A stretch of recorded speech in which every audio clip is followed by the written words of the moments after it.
girl to soft girl to my own style, and I hope you enjoy. I was very inspired by a YouTuber named Click by Taz, and she basically did different aesthetics like e-girl, gothic. That's who I was inspired by. So Well guys, this is my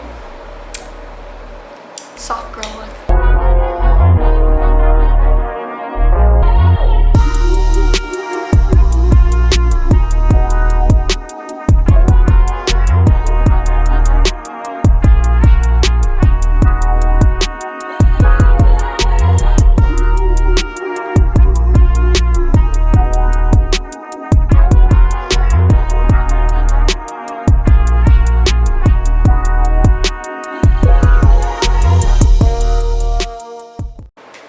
Thanks so much for watching. Be sure to subscribe if you haven't already and join the club. Peace out.